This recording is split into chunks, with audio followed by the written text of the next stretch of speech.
राजस्थान की तपती रेत, सुनसान हवेलियां और रात के सन्नाटे में गूंजती एक पायल की आवाज।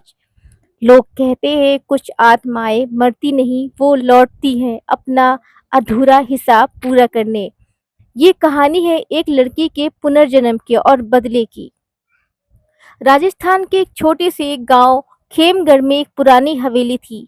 लोग उसे शापित हवेली कहते थे। कहते हैं 30 साल पहले वहां चांदनी नाम की एक खूबसूरत लड़की रहती थी। उसकी शादी एक अमीर ठाकुर से होने वाली थी, लेकिन शादी से एक रात पहले वो अचानक गायब हो गई। अगले दिन उसकी लाश हवेली के कुएं में मिली। लेकिन अजीब बात ये थी, उसके पैरों में पायल नहीं थी और उसके चेहरे पर डर नहीं, गुस्सा था, बहुत भयानक गुस्सा। उस दिन के बाद हर रात हवेली में पायल की आवाज सुनाई देने लगी। 20 साल बाद जयपुर में एक लड़की जन्म लेती है जिसका नाम होता है काव्या। बचपन से ही उसे अजीब सपने आते हैं, रेगिस्तान, हवेली और एक कुआं। और हर बार उसे अपने पैरों में पायल की आवाज सुनाई देती है। लेकिन असली डर तब शुरू हुआ जब वो 18 साल की हुई।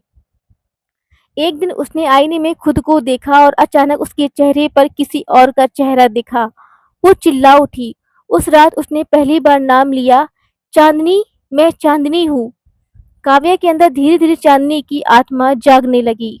उसे सब याद आने लगा। उस रात शादी से पहले चांदनी हवेली में अकेली थी। तभी उसका होने वाला पति और उसके दोस्त आए।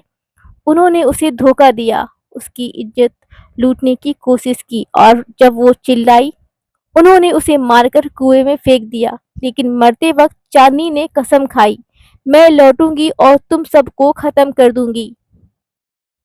अब काव्या पूरी तरह बदल चुकी थी। उसकी आंख लाल होने लगी और रात में उसके पैरों में अपने आप पायल बंध जाती थी। पहला शिकार वही ठाकुर जो अब बूढ़ा हो चुका था। उस रात उसने अपने कमरे में पायल की आवाज सुनी, छन छन छन। दरवाजा अपने आप खुल गया और सामने सफेद लहंगे में चांदनी खड़ी थी। तुमने मुझे मारा था। अगली सुबह ठाकुर की लाश मिली। उसके चेहरे पर वही डर जो चांदनी के चेहरे पर था। अब एक एक करके सभी दोषी मरने लगे। किसी को आग में जलते देखा गया, किसी को रेगिस्तान में पागल होकर भागते देखा गया। सबके मरने से पहले उन्हें एक ही आवाज सुनाई देती थी, मैं लौट आई हूँ। गांव में डर फैल गया। लोग समझ गए चांदनी वापस आ चुकी है। जब सब खत्म हो गया, काव्या फिर से सामान्य हो गई। लेकिन एक दिन उसकी माँ ने देखा काव्या के पैरों में फिर से पायल बंधी हुई थी। और इस बार आईने में सिर्फ काव्या नहीं थी, चांदनी अभी भी उसके अंदर थी और वो मुस्कुरा रही थी क्योंकि उसका बदला पूरा हो चुका। लेकिन उसकी आत्मा अभी भी आजाद नहीं हुई। अगर आपको रात में कभी पायल की आवाज सुनाई दे तो पीछे मुड़कर मत देखना, क्योंकि शायद चांदनी आपको देख रही हो।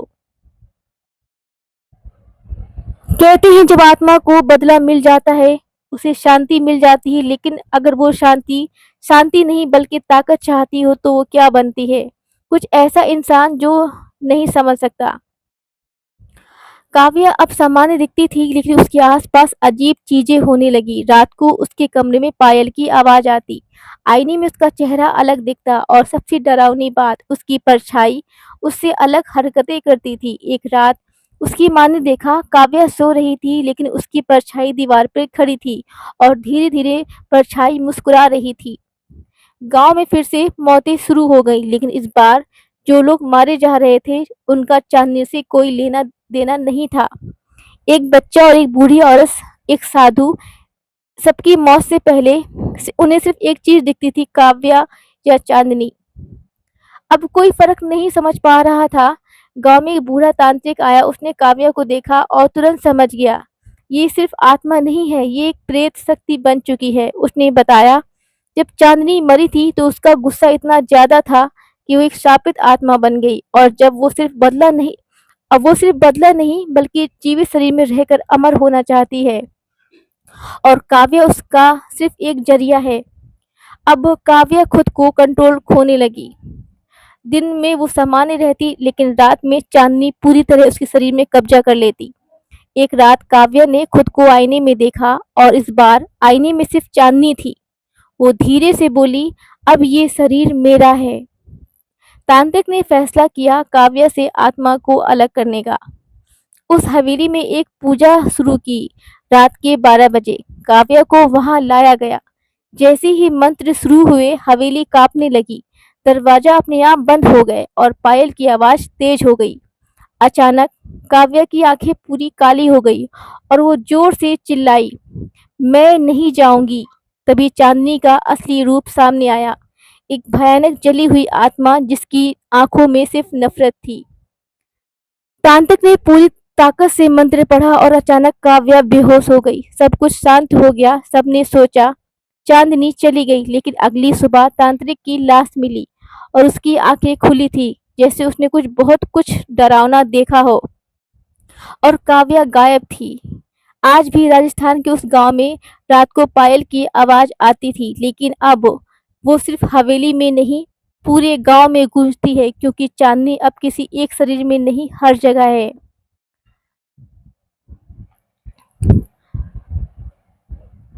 खेमगढ़ अब शापित गांव बन चुका था। रात को कोई घर से बाहर नहीं निकलता। हर गली में पायल की आवाज सुनाई देती और हर घर में डर रहता। लोग कहते हैं अब ये गांव उसका है। एक एक करके लोग गांव छोड़ने लगे, लेकिन जो भी गांव छोड़ने की कोशिश करता वो रास्ते में गायब हो जाता, जैसे उन्हें कोई जाने नहीं देना चाहता। इस बार कहानी में एक नया किरदार आता है जिसका नाम होता है अर्जुन। वो एक यूट्यूबर था जो भूत प्रेत की सच्चाई दिखाता है। उसे खेमगढ़ के बारे में पता चला और वो कैमरा लेकर वहां पहुंच गया। गांव वालों ने उसे बहुत रोका, मत जा बेटा, वो तुझे नहीं छोड़ेगी। लेकिन अर्जुन नहीं माना। उसने कहा मैं सच दुनिया को दिखा के रहूंगा। आखिर चांदनी के साथ हुआ ऐसा क्या जो अब वो अब तक बदला लिए जा रही है। रात 12 बजे अर्जुन हवेली के अंदर गया। कैमरा ऑन था, सब रिकॉर्ड हो रहा था। अचानक पायल की आवाज बढ़ गई। दरवाजा अपने आप बंद हो गया और कैमरा ऑन हो गया, और तभी उसके पीछे कोई खड़ा था। जब उसने मुस्कुराकर देखा वो काव्य थी, लेकिन उसकी आंखें पूरी काली थी और आवाज चांदनी की थी। चांदनी ने अर्जुन से कहा, तुम सच जानना चाहते हो? अर्जुन डरते हुए बोला, हाँ। उसने पूरी सच्चाई सामने आई। चांदनी सिर्फ बदला नहीं चाहती थी, बल्कि वो एक शक्ति बन चुकी है जो डर से ताकत जो डर से ताकत लेती है। जितना लोग डरते हैं वो उतना मजबूत होती है, और अब पूरा गांव उसके डर में जी रहा था, इसलिए वो कभी खत्म नहीं हो सकती। अर्जुन ने सोचा अगर डर खत्म कर दिया जाए तो शायद वो भी खत्म हो जाए। उसने कैमरे में सब रिकॉर्ड किया और लाइव स्ट्रीम शुरू कर दी। वो जोर से बोला, ये सब झूठ है, ये कोई आत्मा नहीं, पूरा गांव देख रहा है। धीरे धीरे लोगों का डर कम होने लगा और तभी चांदनी गुस्से में चिल्लाई, नहीं। हवेली कांपने लगी। उसके शरीर में उसकी शक्ति कमजोर होने लगी। अचानक चांदनी एक खतरनाक चाल चली। वो अर्जुन के पास आई और धीरे से मुस्कुराई। उसके शरीर में समा गई। अर्जुन जमीन पर गिर पड़ा। सब शांत हो गया। लाइव स्ट्रीम बंद हो गई। कुछ दिनों बाद अर्जुन वापस शहर लौटा। उसका चैनल और भी फेमस हो गया, लेकिन अब उसके वीडियो में कुछ अजीब था। कभी कभी उसके पायल की आवाज आती और एक वीडियो में उसकी आंखें कुछ सेकेंड के लिए काली हो गई। वो धीरे से मुस्कुराया, चांदनी की तरह। तो क्या चांदनी खत्म हो गई, या वो अभी भी बड़े स्तर में फैल चुकी थी? क्योंकि अब वो सिर्फ एक गांव में नहीं, वो पूरी दुनिया में पहुंच चुकी है।